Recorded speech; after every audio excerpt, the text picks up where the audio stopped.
kalinga, ibasa ang ligaya sa bawat tao, bawat puso naglalakbay. Ipasa ang pagmamahal, huwag nating itago. Sa bawat hakbang, ipakita ang pag-asa.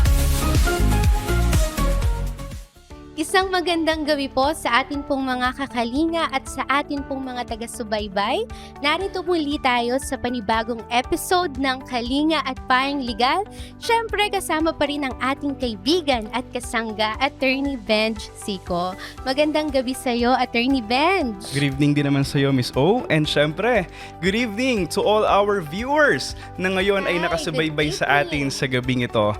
Isang mapagkalingang gabi po sa inyong lahat. Ayan, ano mo Attorney, napakaganda ng naging pagtanggap sa ating pilot episode. Ooh. Hindi lang dito sa Facebook Live, kundi sa ating mga tagapakinig sa Live Radio Lucena and Santiago. Kaway-kaway po Yes, sa ating hello mga sa kababayan inyo. from Quezon Province and Isabela. Isang mapagkalingang gabi po sa inyong lahat. Napakadaming views at Oo, napakadaming sabi nga nag-share. Ilan ng ba ang views ating natin live. for the pilot episode, Miss O? Siguro humigit kumulang sa 100,000, Attorney. Sabi mo kanina, 500,000. May sinabi ba Binabawasan mo naman Parang eh. wala naman ako narinig na gano'n na sinabi. O naalala na gano'n. At napakaraming nag-share sa totoo lang. Diba? Kaya kino-congrats natin ang ating pilot episode. And thank you so much, syempre, sa ating mga taga-subaybay na sumuporta po in our pilot episode. At dahil naging magandang pagtanggap, no, Miss O, ng ating mga kababayan for our pilot episode, ay narito ulit tayo ngayon for another episode kung saan ating pag-uusapan kung ano nga ba ang sinasabi ng batas with regard Filipino families. And by the way, good news po para sa ating mga kababayan dahil nitong nakaraan lamang ay naging batas na po ang Magna Carta of Filipino Seafarers at isa po ang Kalinga Party List, Miss O, sa pangunguna of course ng ating napaka-hardworking na Congresswoman Irene Solog na nagsulong nito sa Kamara. Yan, congratulations sa Kalinga Party List. Yes. And of course, sa ating napakasipag at napakagandang Congresswoman Irene Shout out Saulog. po, Kong Yan, Irene, shout na ngayon out po ay sa nanonood inyo. at sumusubaybay sa ating programa. Good evening po, Kong Ayan, Irene. good evening po. Pati na rin sa ating mga staff, i-shout out na rin natin oo. sila. Kaway-kaway po sa ating mga Kalinga Party List staff na ngayon ay nakasubaybay from our headquarters. Ayan, pwedeng-pwede po kayong mag-picture dyan. I-send nyo na sa GC para magkaroon kayo ng bonus. Of course, kay Kong. Pwede na rin kay Attorney, syempre. Ayan, in our pilot episode, Attorney, we have discussed the general information and the existing family code of the Philippines. At yan ay tinalakay nyo po last episode. And to give us an overview about it, let's watch this. Gaano ba pinoprotektahan ng batas ang pamilya? Para sagutin, Miss O, kung gaano pinoprotektahan ng batas ang pamilyang Pilipino, first we have to know and understand that the Philippines has a strong legal framework that protects the family. In fact, sinasabi ng Constitution natin, which is the highest law of the land, that the state recognizes the Filipino family as the foundation of the nation. At dahil kinikilala mismo ng Constitution ang pamilyang Pilipino bilang pundasyon ng bansang Pilipinas, Ano po yung karaniwang mga tanong na na-encounter niyo po sa ating mga kababayan? for example, during the time of our late President Corazon Aquino, ay naisabatas ang Family Code of the Philippines. Ito yung pangunahing batas na nagtakda o naglatag ng mga rights and obligations ng family. The rights and obligations of the husband and wife, their property relations, annulment, legal separation, yung obligasyon ng magulang sa anak and vice versa. Lahat yan ay inilatag ng Family Code because our government wants to ensure na yung karapatan ng bawat miyembro ng pamilyang Pilipino ay nasusunod at nire-respeto. And as years pass by, dumami yung cases of domestic violence in our country. So ipinaglaban naman ng ating mga mambabatas yung Republic Act 9262 or what we call as the Anti-Violence Against Women and Children Act. So ito yung batas na nagbibigay proteksyon sa ating mga kababaihan at kanilang mga anak from domestic violence o karahasan sa loob ng tahanan. Ano bang naipasa ang Kalinga Party List na batas na tungkol sa pamilyang Pilipino? Oh, actually, madami, ano? Pero ang babanggitin ko lang ngayon is the recent law that was passed in Congress through Kalinga Party List, which is the Domestic Administrative Adoption Ano Act po or ito, Republic Attorney? Act 11642. Noon kasi, Miss O, napakamahal, napakagastos, at napakahabang proseso ng pag-aampon sa bansang Pilipinas because it has to undergo court procedures or court processes. So dahil nakita ng Kalinga Party List na mahal, magastos, at matagal yung proseso at napakaraming bata, no, yung lumalaki ng walang magulang. Dahil alam naman natin, minsan sa hindi inaasahang pagkakataon, may mga bata na sa murang edad lumalaki ng walang magulang. Dahil nakita ng Kalinga Party List yung kanilang pangangailangan, ipinaglaban ng Kalinga Party List itong batas na ito para sila ay matulungan. So ngayon, ang pag-ampon sa bansang Pilipinas mas pinadali, mas pinabilis at mas pinamura through the efforts of Kalinga Party List. So yung mga bata na noon ay lumalaki ng walang magulang, ngayon mas mayroon na silang pag-asa na lumaki sa isang tahanan na mayroong kompletong pamilya. Maraming salamat po, Attorney Benj. At ngayon po, unti-unti na nating hihimayin ang nilalaman ng Family Code of the Philippines. At sa gabing ito, ang pagtutuunan natin ng pansin ay patungkol sa pag-aasawa o marriage. But parang natatawa ka, Miss O, pag naman. sinasabi mo yung pag-aasawa. Parang excited ka sa topic Hindi. natin ngayong gabi. Alam ko, pinaghandaan mo to, Attorney. Siguro mga 2 weeks ago, sobrang pinaghandaan to ni Attorney. Of Tama course. ba? Para sa pamilyang Pilipino, dapat lagi talaga tayong handang magbigay ng serbisyo. Pero hindi pa yung kasalan, ha? Ay, hindi. Akala ko tungkol sa kasalan na ipinaghahandaan mo dyan, Attorney. Pero ngayon, syempre, hindi na natin patatagalin pa. Alam kong excited na ang ating mga viewers sa usaping ito. And to give us a little background on what the Philippine law says about marriage, can you do so, Attorney? Okay. Miss O, yung marriage kasi sa bansang Pilipinas, it is essentially a contract, okay? But unlike your typical or ordinary contracts, the terms and conditions of marriage in the Philippines cannot be dictated upon by the parties. Ganito kasi yan, Miss O, in our contracts law, meron tayong tinatawag na principle of autonomy of contracts. O, ano naman po yung principle of autonomy of contracts na to? So, pag Nakaka-nosebleed eh. Pag sinabi nating principle of autonomy of contracts, ang ibig sabihin lang nun, yung contracting parties ay malaya silang makapag-usap kung ano yung terms and conditions na gusto nila Okay. doon sa kontrata. So, kung magkano ba yung pera na involved, kung sino ba yung mga taong involved, kung ano ba yung taon na itatagal ng kontrata na yon. Pero nabanggit mo kanina, Attorney, yung contracting party. Yes. Sino ba ito? So, in marriage, the contracting parties pertains to the husband and the wife. Okay. Pero sinabi natin kanina na although yung marriage is a contract in the Philippines, it is not just an ordinary contract but a special contract. And so sabi ng Article 1 of our Family Code, marriage is defined as a special contract of permanent union between a man and a woman. At dahil hindi ito isang ordinaryong kontrata, hindi pa pwedeng magkaroon ng agreement or stipulation yung parties patungkol sa terms and conditions ng kanilang marriage. So halimbawa, Miss O, magkakasundo yung husband and wife na after 10 years from the date of their marriage ay automatically mag-e-expire yung validity ng kanilang marriage in such a way na pwede na silang mag-asawa after the lapse of that period. Pwede ba yun?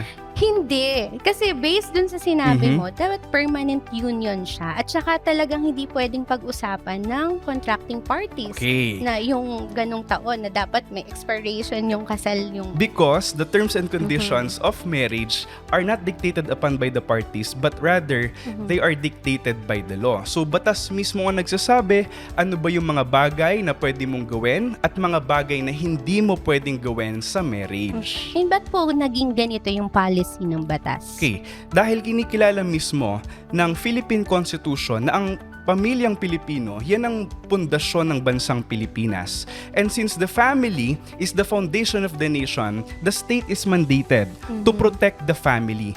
And one way of protecting the family is by protecting their marriage. Ayan, dapat talaga, attorney, ang marriage ay iniingatan. Yes, of course. And it is the responsibility of both the husband and the wife to protect their marriage. Ayan. Lalo na kapag meron na silang Ng mga anak. oo. Dapat talaga iniingatan ang kasal.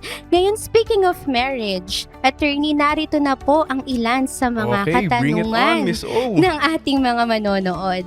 Ayan, attorney, marami rin ngayon ang nag-aasawa at nagkakaanak nang wala pa sa legal age So, o ibig wastong sabihin, gulang. less than 18 years old? Yes. Okay. Allowed po ba silang ikasal sa huwes at Uy. maging sa simbahan? Simple lang yung sagot dyan, Miss O, no? Hindi po pwede. Because one of the elements of a valid marriage is the legal capacity of the contracting parties, okay? So to be capacitated, kinakailangan po at least 18 years of age bago ikasal.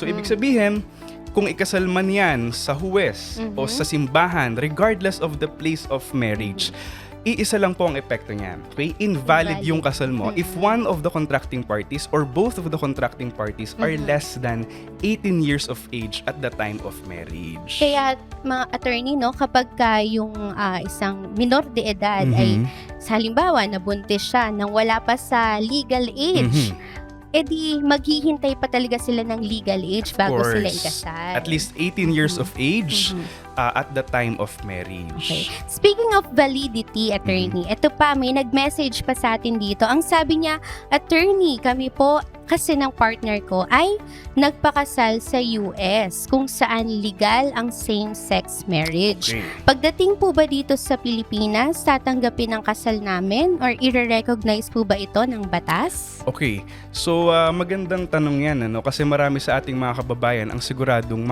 nakaka-relate doon sa tanong ng ating viewer. Ang sagot dyan, makikita natin sa Article 26 of the Family Code. As a general rule kasi, sabi ng Article 26 of our Family Code, kapag nagpakasal ka sa ibang bansa at yung kasal mo ay valid doon sa bansa kung saan ka nagpakasal, then your marriage will also be considered valid here in the Philippines. Pero Miss O, yung batas kasi natin ay nagbibigay ng certain exceptions to the rule, kung saan merong mga pagkakataon na kahit valid yung kasal mo doon sa bansa kung saan ka nagpakasal, ay hindi pa rin yan kikilalanin as valid dito sa bansang Pilipinas. And one example of which is same-sex marriage. Okay? So, ibig sabihin, kahit na valid yung same-sex marriage doon sa bansa kung saan sila nagpakasal, hindi pa rin po siya kikilalanin dito sa Pilipinas. And the reason for that is because according to our family code, for the marriage to be considered valid, the contracting parties must be male and female. Dahil Miss O, yan yung very definition ng marriage under Philippine law. Sabi natin kanina, marriage is a special contract of permanent union between a man and a woman.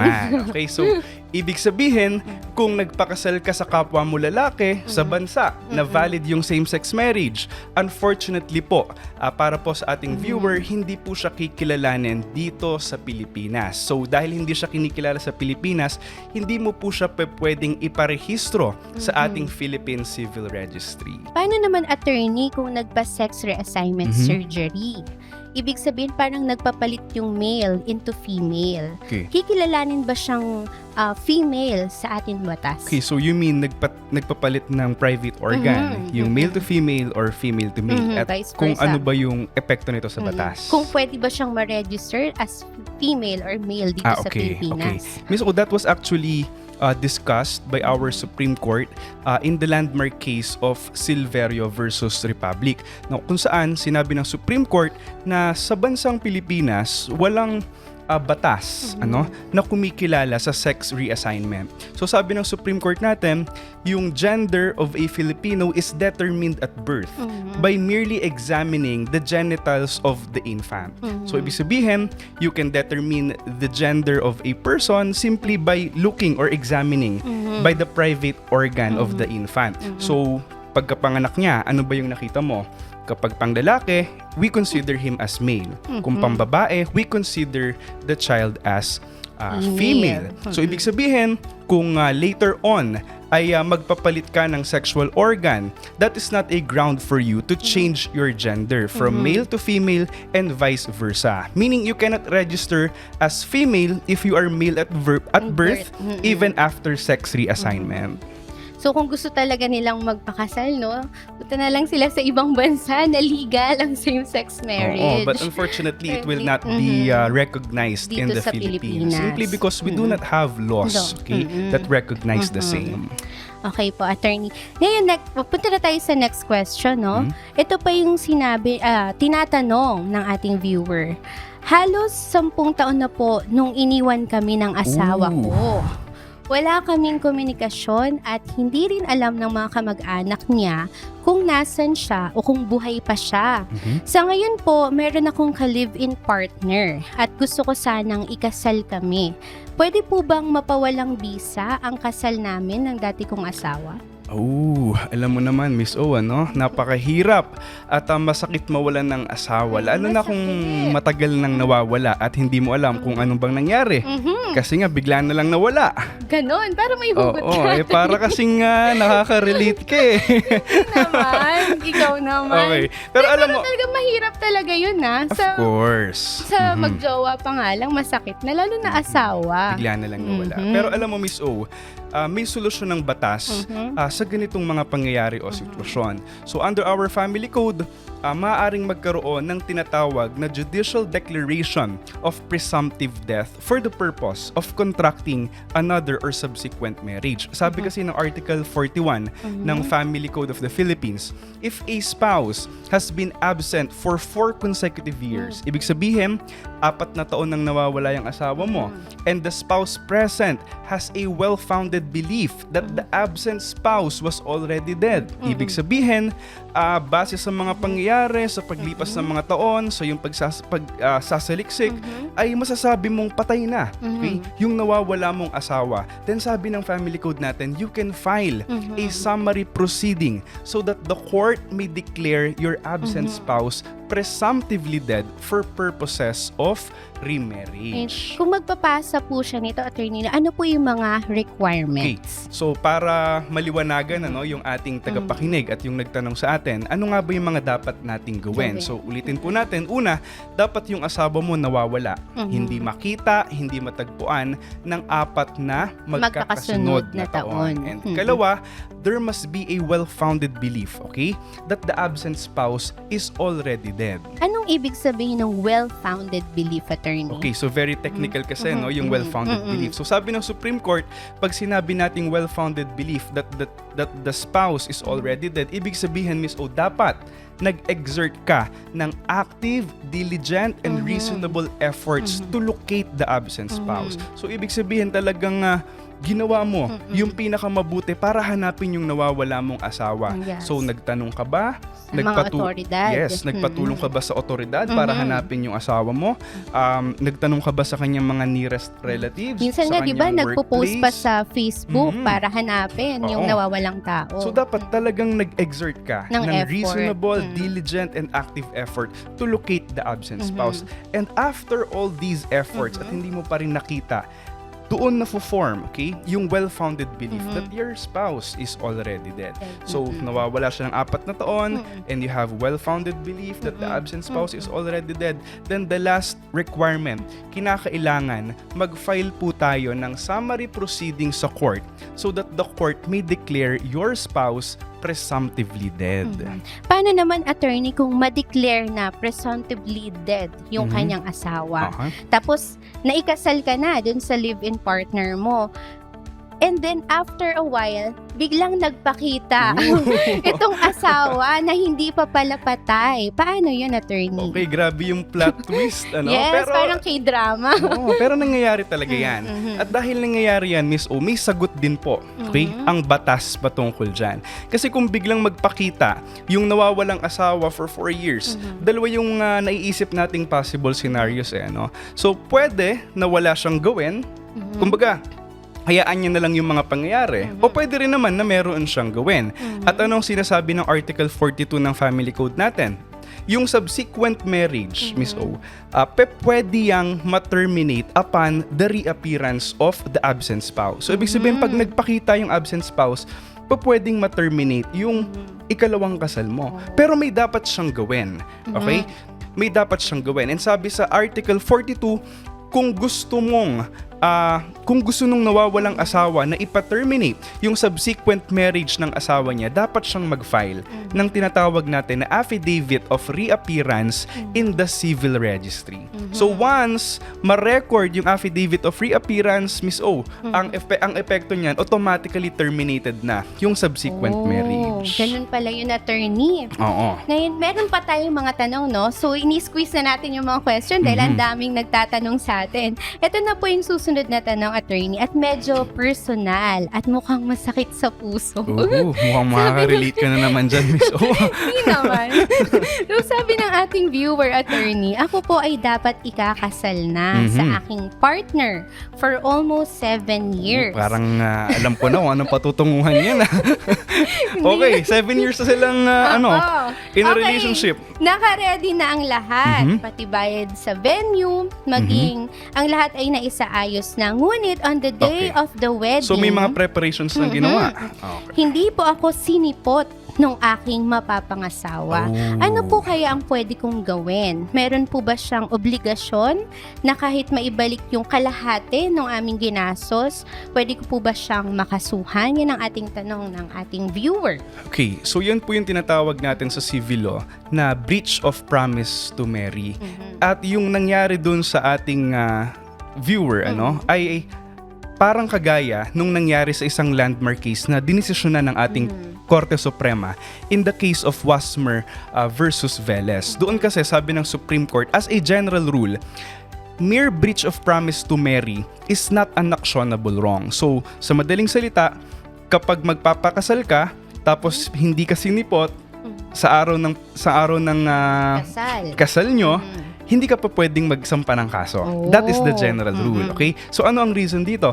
Dahil nung dinadraft ng ating Congress yung new civil code, intentionally our lawmakers deleted that specific provision, making breach of promise to marry an actionable wrong. Pero Miss O, merong exception, okay? Na sinasabi yung Supreme Court natin. Anong exception to, attorney? And so these are cases where there were financial damage. Okay? So kumbaga, naghanda na kayo, gumastos na kayo, tapos biglang hindi tutuloy at magpapakita. So dun sa case nung dinidiscuss natin kanina sa Wasmer versus Velez, ano ba nangyari sa kaso na to?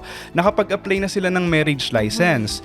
Nakapagbigay na sila ng mga invitations, their family and friends. Nakabili na ng wedding gown yung supposed to be na magiging bride. Nakabili na ng dress yung maid of honor and flower girls. Ang dami na nilang nagastos. And on the day of wedding, hindi nagpakita yung lalaki. So, sabi ng Supreme Court, in that case, gumastos na sila, tapos hindi sumipot, there was financial damage. So in that case, you can file a case. Basta may financial damage. Yes, as an exception to the rule. Ganun pala yan, attorney. So, pwede ko palang kasuhan. Charot. Oh, sabi na, ikaw yata yung nag-send yan eh. Hindi talaga ako yan, attorney. Okay, another personal question, attorney. Okay. At kailan lamang naging mainit ang usapin ding ito? Ang sabi ng nagpadala ng katanungan, ilang beses na po akong pinipilit ng asawa ko na makipagtalik. Ooh. At kahit umaayaw ako, ay sinasaktan niya po ako. Ano po ang dapat kong gawin? Okay, so una po sa lahat, sa atin pong mga viewers at nakikinig sa atin sa gabing ito, it is very important for us to know and understand that rape, okay, as a form of sexual violence exists within the marriage. So sabi ng Supreme Court in the case of People versus Jumawan, na ang mga babae po ay hindi instrumento o gamit na para bang pagmamay-ari sila ng mga lalaki. Hindi so, talaga, attorney. yung pagpapakasal, their marriage license, sabi ng Supreme Court, that is not a license for the husband to forcibly rape his wife. Okay? So, ibig sabihin, kahit nakasal na kayo, may karapatan yung babae na tumanggi. Umayaw. May karapatan yung babae na magsabi ng hindi. And therefore, when the husband penetrates the wife by means of force, violence, threat, intimidation, he may be held liable. He may be criminally liable for rape. Okay? So, ganito kasi yan, Miss Owe. Noon kasi, meron tayong tinatawag na marital exemption rule. Okay? And this was being observed in some common law countries like the United States of America and England. And noon pa to during the 17th century. At ang sinasabi dito, when you enter into marriage, hindi pa pwedeng maging liable for rape yung husband because there is always an implied consent on the part of the wife. May consent. But during the 1970s, this rule was challenged by the women's movement in the United States of America. Kasi sabi nila, this rule is actually violative, okay?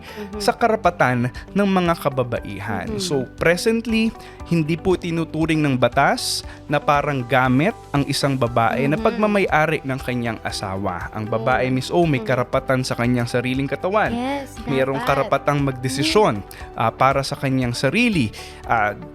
Every woman, di ba, they have the right.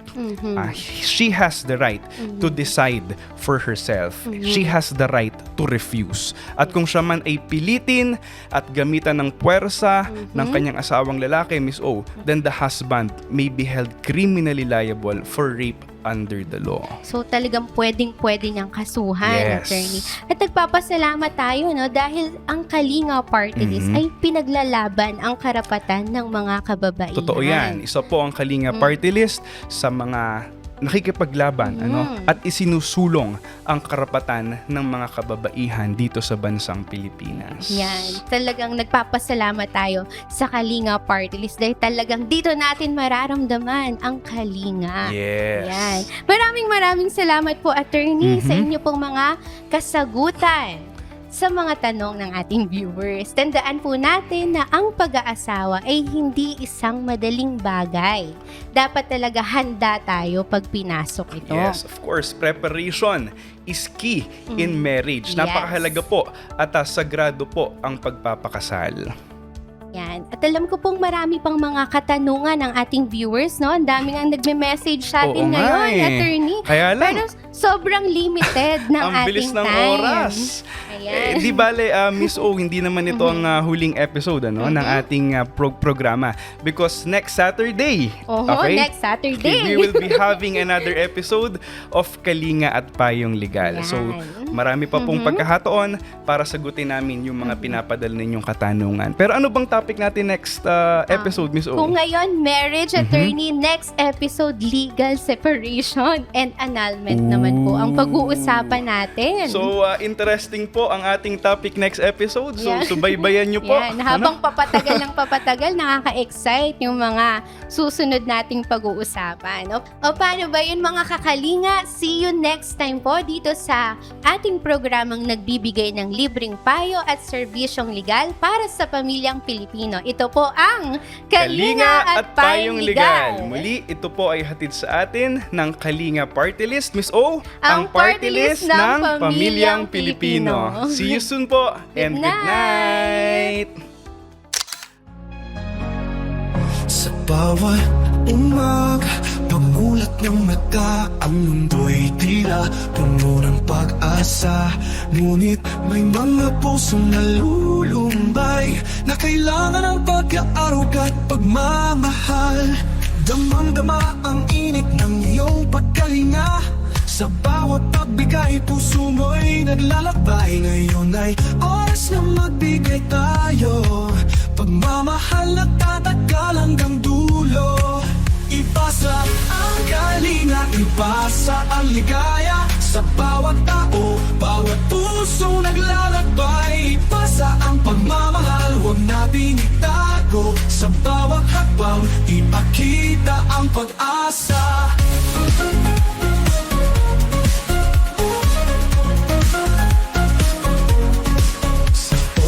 Ng lungkot, sa oras ng pangungulila, ang iyong tinig ay tila musika. Sa bawat sandali,